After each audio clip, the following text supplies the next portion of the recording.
from the Commonwealth fraternity. I thank you. All the best to Monica Juma there, the CS of Defence. Now, Kenya's missed opportunity to have Parliament pass the 2/3 gender rule dampened Monday celebrations to mark the first 10 years of the National Gender and Equality Commission officiating at the event. Now, Public Service Cabinet Secretary Professor Margaret Kobia said that all is not lost and called on the Commission not to relent but work towards ensuring that the 13th Parliament it's gender compliant. Timothy Kipnutsu attended the event and filed the following report. National Gender and Equality Commission on Monday celebrated 10 years since its inception. It is here that the Commission Chair, Dr. Joyce Mutinda, urged the national government to allocate more funds to enable them propel their agenda to all the 47 counties. The demand is overwhelming, while our reach is inadequate. I think you heard our Vice Chair talk about 5 regional offices. The Constitution envisages we should be in every county. Dr. Mutinda has, however, revealed that the Commission has achieved much impetus in matters related to gender-based violence. She also said the Commission has so far done 80 audits in the transport sector, the status of child care, the state of the boy child, and that of the judiciary, even as she called for other government entities to subject themselves to the audit queries to confirm gender compliance. We also did guidelines on mainstreaming of issues of youth, PWD, women in annual public performance contract processes. Public Service Cabinet Secretary Professor Margaret Kobia, who was the chief guest, expressed frustration over Parliament's failure to pass the 2/3 gender rule. I think this is really what broke kind of new horizon on how we can work around equality, not just for gender equality, also equity. We can't keep on repeating the same thing that we have done before, but all we want to keep our eyes on the ball, that the next Parliament can be compliant. The CS, however, said her ministry has established and implemented policies to address any inequalities. Devolution CS Eugene Omalo, in the meantime, has called on the county governments to unmask what refer to entrenched marginalization in counties. This is critical because for a long time as a country, we have been blaming session paper number 10 of 1965 for entrenching marginalization. But with the devolution policy, we were able to bring about a paradigm shift that has seen the end of marginalization. The theme of this year's celebration is promoting gender equality and freedom from discrimination for special interest groups. While now, Education Cabinet Secretary Professor George Magoha has challenged those opposing implementation of the competency-based curriculum to offer a better syllabus, saying the current model has proven to be the best. Professor Magoha, who was in Baringa County for the groundbreaking ceremony for the reconstruction of Salabani Primary School, says plans are at an advanced stage to establish a junior secondary school across the country. Salabani Primary School in Baringo County was submerged following the swelling of Lake Baringo. Education Cabinet Secretary Professor George Magoha on Monday graced the groundbreaking ceremony for the reconstruction works. It is here that he told of critics of the competency-based curriculum. So I want to reassure the parents that you don't listen to the naysayers, because just as we are on this side of the divide, the poor also have very intelligent children, and they will be able to navigate CBC with what they have. Professor Magoha pledging to personally oversee the implementation by going to schools across the country, even as he plans to establish junior secondary schools.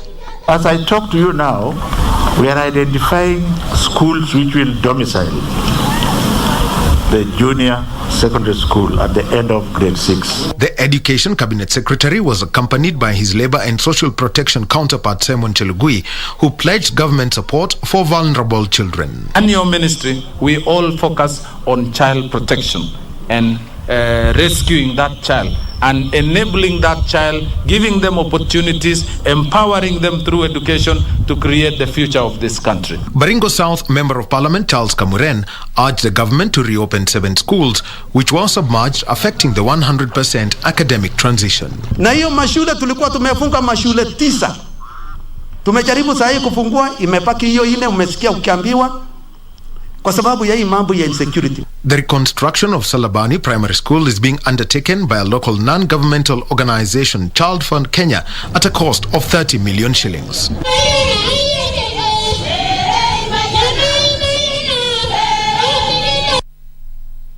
A section of residents from Nairobi and Kiambu counties have been forced to dig deeper into their pockets to buy water for their households as they contend with water rationing. The residents who have been hit by acute water shortage accuse the vendors of taking advantage of the dry taps to reap much from the water business.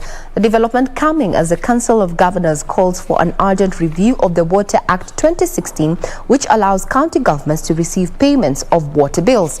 Ben Chumba reports. In the recent days, majority of residents of Nairobi and its environs have been hit by the scarcity of water, a situation which is posing a great challenge to many dwellers. The commodity is very, very expensive for us. For instance, for about 22 units of water, we pay about 1,400 shillings to the water company. Many residents who have been forced to dig deeper into their pockets to buy water accuse the water companies of not observing the rationing schedule, claiming some areas have not received water for 2 months. Tunauzaga kulingana na kwenye umepeleka. Kama ni kwa gorofa unauzaga 30 bob. Kasi ni bali. Water boozers doing rounds across several estates in Nairobi and its environs as vendors make a killing from the dry taps. Our own landlords again hike the same price, more either double or something close to that, because we pay around 120 per unit used in a household. Even as the government calls on Kenyans to adhere to the laid down protocols on COVID-19, the situation is challenging for many residents who are calling on concerned authorities to intervene and remedy the situation. Being a devolved function, the function should be run by the county government. The only problem is that the national government continues holding the same function, yet it is constitutionally a devolved function. It will be an exercise in futility if we connect water and people cannot afford water. We know very well that even in Nairobi, people have been paying a lot on water. So I think it's a discussion that we need to hold. The water shortage brings to the fore unresolved water challenges facing Nairobi residents amid claims of water cartels controlling the supply of the precious commodity in the capital city. This even as Council of Governors calls for an urgent review of the Water Act 2016 to allow county governments receive payments of water bills. In a memorandum to the Ministry of Water and Sanitation, the Council of Governors argues that the functions assigned to various institutions established under the Water Act 2016 should be reviewed as they do not respect the functional and institutional integrity of the county governments in the regulation of water sector.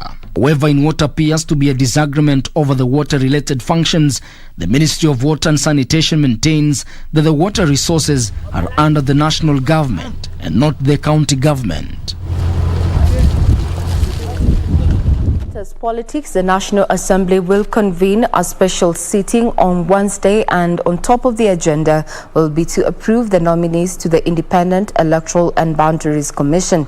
The legislators will also receive the report of Education Committee on the persons nominated to serve or at the TSC, or that is the Teachers Service Commission. The National Assembly will reconvene on Wednesday morning to receive and consider a report of the Justice and Legal Affairs Committee on the vetting of 4 IEBC commission whose names were forwarded by President Uhuru Kenyatta. The committee last week vetted Juliana Cherera, Francis Wanderi, Irene Masit and Justus Nyagaya to serve at IEBC. People want to be listened to. And if you don't listen to people, people will not listen to you. Well, the Departmental Committee on Education and Research, having considered the nominees of the Teachers Service Commission (TSC), will also present a report for the approval of Dr. Nicodemus Ojuna Anyang, Christine Kahindi, Sharon Jelangat Kisire, Ansita Wafuho, and Selesa Adano Abudo. Meanwhile, Makueni Governor Kivutha Kibwana has defected from Wiper Party and rejoined Muungano Party. Kibwana now says he will seek the country's presidency on the Muungano Party ticket, adding that he will soon officially launch his presidential bid. 2022 atakuwa katika debe na anaenda katika debe mpaka mwisho. Si ati tunataka tusimame tuseme kwamba tunajaribu, hapana. The corridors of justice, a man was arraigned in court and charged with attempting to extort 100,000 shillings from Senate Speaker Kenneth Lusaka. Victor Manyanja, alias Joseph Kinothia, appeared before Chief Magistrate Lawrence Mugambi, where he denied 3 corruption charges of impersonating an investigator from the Ethics and Anti-Corruption Commission and attempting to extort by threats. The suspect has been remanded at the Industrial Area Remand Prison until September 6th. The prosecution is alleging that in March 2014, Victor Mayanja identified himself to the then Bungoma governor as an investigator with the EACC. Mayanja is also accused of attempting to extort 100,000 shillings from Lusaka through quid pro quo. Mayanja, who denied the charges, has been remanded until September 6th. Elsewhere, 2 Tanzanians accused of child trafficking have been released on 500,000 bond. Kuvi Paulo Silva and Sita Yohana were charged with trafficking disabled children for exploitation in Kenya. It is alleged that on diverse dates between the year 2019 and 2021 August, jointly with others not before the court, they transported and harbored a disabled child aged 14 years from Tanzania to Sharumoyo in Kenya. The prosecution says the accused had intended to exploit and abuse the child's vulnerability. To the counties where a new police station manned by newly deployed officers has been opened up in Kanjokoma, Embu County, weeks after the death of the 2 Kanjokoma brothers while in police custody. Elsewhere, the National Assembly Select Committee on National Constituency Development Fund has advised beneficiaries undertaking construction to consider putting up story buildings in view of land limitation. Embu North Deputy County Commissioner Jeremiah Tumo assured residents of Kanjokoma that security agencies will continue to work with residents at all times. The sub-county leadership will also facilitate election of new community policy members to work with the Peace Reconciliation Committee on mending the relationship between residents of Kanjokoma and police officers. We agreed that we must bring a new crop of police officers who are responsive and proactive. We have seen the officers that we have brought before you. They are new and they will build good public relations with you, and they will also implement things in consultation with the leadership. Elsewhere, the National Assembly Select Committee on National Constituency Development Fund has advised beneficiaries to maximize use of land by constructing story buildings. Committee's chairman Wafula Wamunyinyi, who led legislators in inspecting projects in Nyaribari Chache constituency, Kisii County, announced disbursement of 20 million shillings for construction of Ibeno Mission Primary School. We have asked the board, the CDF board, to support Mheshimiwa Tongi to provide funding so that they build a primary school that's going to match, with the KMTC around. Wasiweke tu ile primary school ya kienyeji tu ile ya chini chini, ikiwezekana where's the CEO? Musaidie Mheshimiwa provide the funding to build a modern tuition block for the primary school, ikiwezekana gorofa. In Migori County, a 2-month row between the Migori County Assembly and the Office of the Governor has culminated into a workers' strike. These after Governor Okoth Obado allegedly declined to append a signature on the county's budget estimates, forcing members of the county assembly to review the document. Tuliwaandikia wana county barua ya kwamba kama kuna shida na mshahara ikiwa inachelewa watujulishe. Hawakushughulika, hawakutujibu. tukawapatia na warning letter ya kuwaambia ya kwamba salary tusipopata tuta parade. Hawakutujibu. So tuliwapatia 7 days tena, baada ya barua zimeisha hawajatujibu. Tumekuja hapa mkiangalia milango za county zile zilikuwa zimefunguliwa, walipoona tunaingia wakafunga milango wakakimbia. So it's like tunaongea tunajiongelesha, tuna mtu wa kutujibu. And West Pokot Governor Professor John Lonyangapuo has faulted security organs over insecurity along the border of West Pokot and Elgeyo Marakwet counties. Professor Lonyangapuo says Saturday's attack where 3 people aboard a motorcycle were gunned down at Chesegon area has caused tension in the area. We condemn this behavior, and we will not entertain it whatsoever at all. So we want to hear that our people are going to have calm and peace. And I'm addressing the people of West Pokot who are listening to me now. Please don't take law into your hands. Kindly, I request and I ask you as your leader, let the county commissioner who is here and his team pick our grievances and give us in the shortest time possible after he has talked to his bosses what's going to be done next. And it is a sigh of relief for 214 students whose parents are fisher folk along Lake Victoria in Bunyala and Samia sub-counties in Busia County after the Busia County Beach Management Unit Network offered them scholarships worth 3 million shillings. Kumekuwa na changamoto katika jamii ya wavuvi. Changamoto ya kwanza imekuwa upande wa masomo. Ndivyo sisi kama wasimamizi wa hizi beaches katika Busia County tuliona kwamba ni bora, ni vyema tuanzishe mambo ya Busia County BMU Network Scholarship Program. Finally, a 63-year-old granny from Esharirie, Mbaruk in Gilgil sub-county, Nakuru, is a happy woman after her 2 neighbors who live in the United States gifted her with a new house. For 9 years, Lucy, Mary, Mudhoni and her son have lived in Squela, but things appear to have finally changed for the better.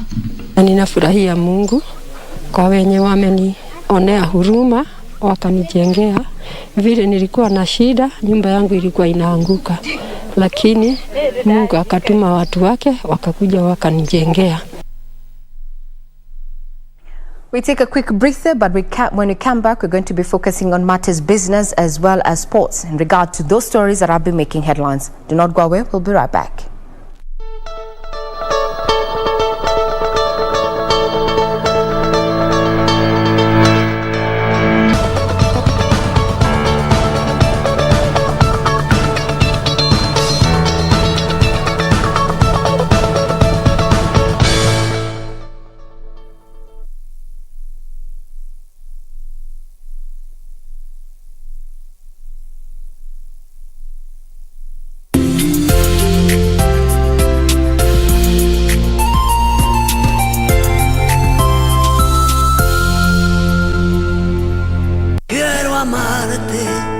De una forma diferente, de otro modo. Wake up, please, wake Run him over! Run him over! I thought Lucretia had him killed. Oh, sorry, no.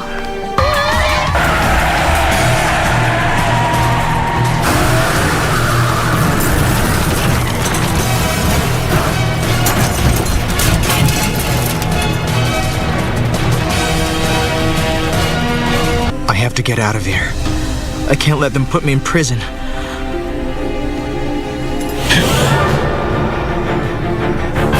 What happened? De una forma diferente, de otro modo, nunca igual al de otra gente, respetando tus...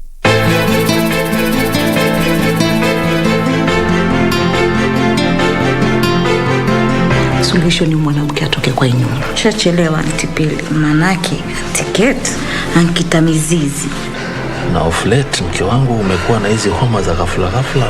Nini ni mbaya idea? Kwa siku zote mume wangu mimi wanakuambia huna jicho la kati. Huoni mbele kabisa.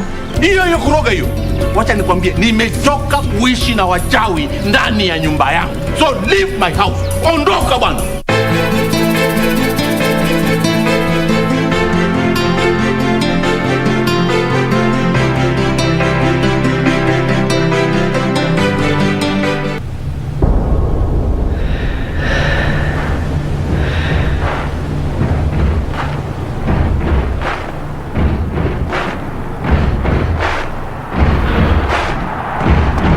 the excitement of the Olympic Games doesn't just stop there, as the biggest para-sports event, the 2020 Paralympic Games, gets underway from the 24th of August to the 5th of September in Tokyo, Japan.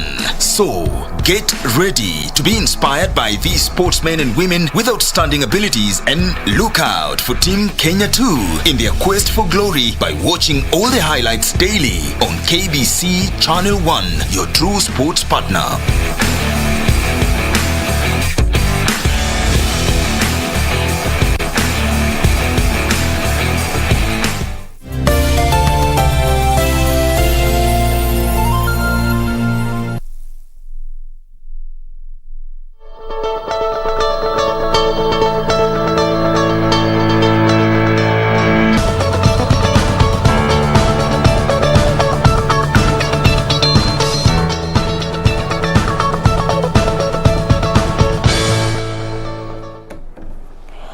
Now on to matters business. If you're joining us, this is in the headlines and you're watching KBC Channel 1. Good morning, Kenya. Now the government is reducing the low tourism season period to 3 months in a new tourism classification plan due to take effect from next year. According to Tourism Cabinet Secretary Najib Balala, the government is overhauling the national and game park entry fee by basing it on weather patterns. The revised tourism calendar classification will see the low season restricted to the long rain season during the months of April, May and June, while the remaining months will be categorized as the high season. In Kenya, the low tourist season is usually in April and May, while June to September, as well as January to March, are regarded as a peak season. The period between October and December is regarded as a shoulder season. First of all, remember during COVID, we gave a 50% discount on both domestic and international visitors. That discount has been extended to end of the year. And then we will revert into a new model. A new model of pricing of KWS parks will be now seasonal. The government is now revising this tourism calendar by restricting the low season to April, June and July, with the rest of the months now classified as tourism high season. High season ourselves is on the rainy season. So it's not about tour, international or domestic market. If it's raining, you can go to the park. This comes in the wake of an intense charm offensive to woo domestic tourists, a niche that is currently contributing over 70% of the tourism industry earnings since the COVID-19 travel restrictions. But the biggest market that we highly appreciate is the domestic market. That has done wonderful, and it has sustained the economy so far. So far, Kenya has recorded 600,000 tourist arrivals in the first half of the year amid growing uncertainty over the COVID-19 pandemic. Balala also said his ministry has received 4 million shillings under the Tembo naming initiative that allows individuals and corporate entities to have an elephant named after them after contributing to the Wildlife Conservation Kitty. The money is going to go into the Conservation Trust Fund. This is a new fund we have created. It's going to be having its own board and chair independently, as well as regulations of how it's going to be managed. Because like this fundraising is done specifically for elephants, it will be ring-fenced only for elephants. Now you need to travel and visit those various national parks. A 50% discount on entry fee valid until 31st of December this year, and find out why indeed Kenya is an ideal tourist destination. Now, the Kenya Tea Development Agency has imported 65,000 metric tons of fertilizer that would be sold to small-scale farmers at a subsidized rate of 2,500 shillings per bag. KTDA Chairman David Gishoga says the 1.5 million bags consignment will be distributed to farmers in the shortest time before the onset of the short rains. Speaking in Mombasa during an induction workshop for 54 tea factories managers on good corporate governance, KTDA Chairman David Gichoge said there is a need to maximize on available opportunities presented by the subsidized fertilizer to boost production. Gichoge urged farmers not to resell the subsidized fertilizers but use it to increase production. Reforms is still ongoing, and we are also engaging various stakeholders to ensure that the reform are able, including the implementation of the Act 2020, Tea Act, and we engage with the various stakeholders to ensure that these forms are geared to ensure that the farmers benefit more. We have one court cases that I think there's a consolidated case where hopefully the case will be able to be concluded so that we are able to move forward and be able to help farmers. KTDA plans to subsidize the fertilizer to make it affordable to farmers. He said among other issues they discussed with the managers of tea factories is improvement of infrastructure for safe transportation of tea, value addition, more marketing of tea, and sustainable economic activity to improve living standards of farmers. We are proposing, and as part of the pillar that we have, we want to ensure that also we encourage the diversification. And due to our competitive advantage, we're able to encourage farmers to participate in other economic activities, including avocados, tree fruit farmings, cow keeping, all form of livestock, to ensure that they're able to get more stream of income to be able to move forward. So we are urging and requesting for patience as we continue. We will be able to do the reforms that we are going. To the corporate scene, where Kakamega County government plans to set up a smart agriculture farms in all sub-counties through aquaculture and livestock. Kakamega Governor Oparanya says the project will be financed by a 120 million shillings allocation, targeting to enhance aquaculture farming among other value chains in agriculture, irrigation and veterinary services. Details of this and other stories from the corporate scene. Kakamega County is backing smart farming to enable residents diversify their farming activities. So far, smart farms have been set up in Lurambi, Matungo, Lugari and Quisero sub-counties. The county government plans to spend 120 million shillings in establishing smart farms in the remaining constituencies. KTTC is in the process of identifying land for establishment of smart farms in all the remaining sub-counties. A budget of 120 million Kenya shillings has been set aside for the same in this financial year. Oparanya believes Kakamega County has a capacity to produce 1,800 metric tons of fish in a 7-month production cycle. Meanwhile, companies have been encouraged to scale up production of solar equipment to support water access in the country, especially in arid and semi-arid areas. Davis and Shatleaf Group Chair Alec Davis says there is need to utilize solar energy in sourcing and distributing water for the masses and promoting irrigation to support livelihoods. That businesses have a wider responsibility in the community than to make money for the shareholders. So everywhere we look at, we look for communities that are really suffering through the lack of water, and so obviously we assess projects on the basis of the needs of the people. Finally, a group of women beach operators from Malindi have turned to manufacturing coconut oil to earn a living following the dwindling tourism sector. The 39-member group say most local tourists have been asking for the coconut oil, which lured them to begin producing it right at the beach. Now, Kenya yesterday bagged her first medal at the ongoing Tokyo Paralympic Games after Nancy Chelagat won a bronze medal in the women's 1500 meters T11 category at the Olympic Stadium. Chelagat clocked 4 minutes 45 seconds to finish third behind Rodriguez Saavedra of Mexico and Cosette Luzan of South Africa, who won a gold and silver respectively. Kenya's elusive medal at this year's Paralympic Games here in Tokyo, Japan, finally presented itself this morning courtesy of Nancy Chelagat Koech in the 1500 meters T11 final. Nancy, a silver medalist at the Rio Paralympic Games, guided by his elder brother Geoffrey Kiplagat, fought hard to deliver a bronze medal for Kenya in a race which saw Mexican athlete Monica Olivia Saavedra smashing the world record in a time of 4 minutes 37.40 seconds. Nancy, who was encouraged by his brother Geoffrey, registered her season's best time of 4 minutes 45.58 seconds. Nilijaribu kabisa. Ya mwisho, bratangu akaniambia hii ni ya mwisho Chela. Kick. Na nikakick. Nikafika 200, akaniambia umefika 200. Ngangania Chela, karibu tushika hawa. Twende. Nikaenda. Ingawaje tulikuwa tumeluso, but nikaongelesha yeye. nikaongelesha, so akatia bidii. Nikamwambia bado 400 meters, tukafika 300, 200, ndio akajikakamua vizuri, akaweka bidii yake. So baada kuna mwingine tulikuwa tunafuata, nikamwambia mwenye tunafuata si mbali, na ingawaje yeye alikuwa mbali, lakini nilikuwa naambia njoo aweke bidii.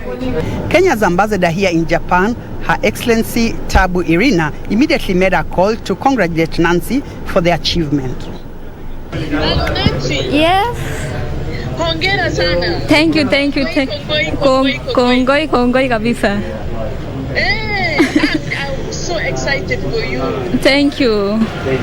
There was drama in the men's 1500 meter T11 heats, which witnessed Kenyan athlete Eric Kipto-Sang and his guide David Korir being brought down by Brazilian athlete Agripino dos Santos to finish last in the heat.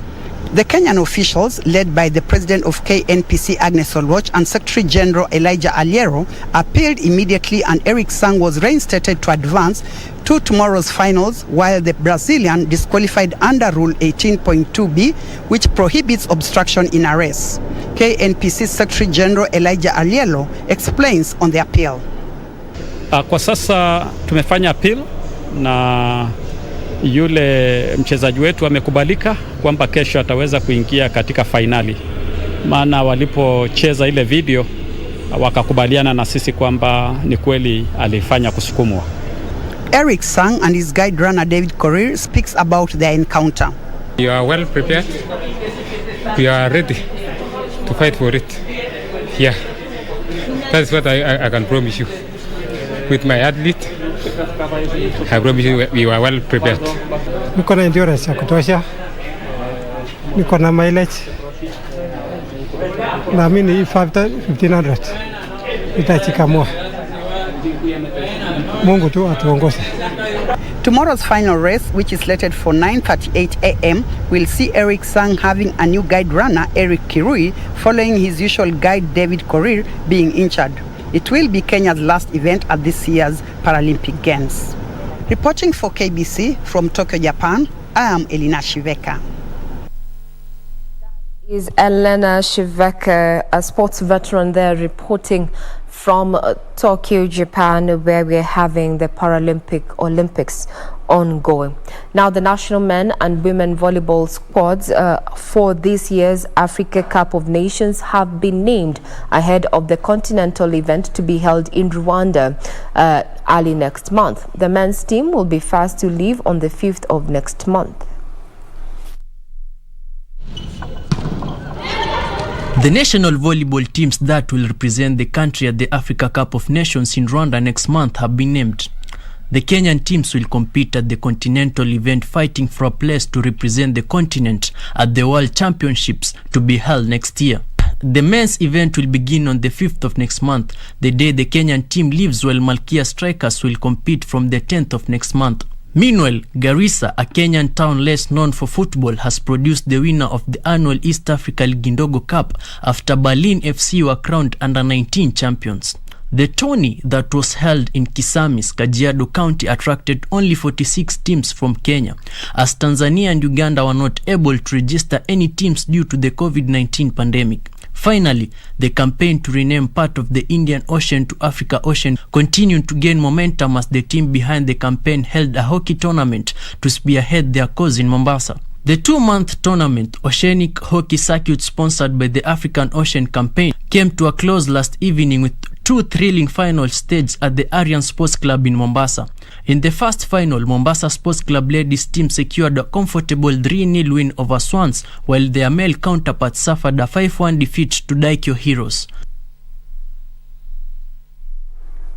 Well, that puts a cap on Matters News. Remember, you can get further details on our website, that is www.kbc.co.ke. But before we get into a conversation about Kenya's saving culture, we're going to be giving you, or rather bringing you up to speed with those stories that have been making headlines on our various dailies. But for now, we take a quick breather. We'll be right back.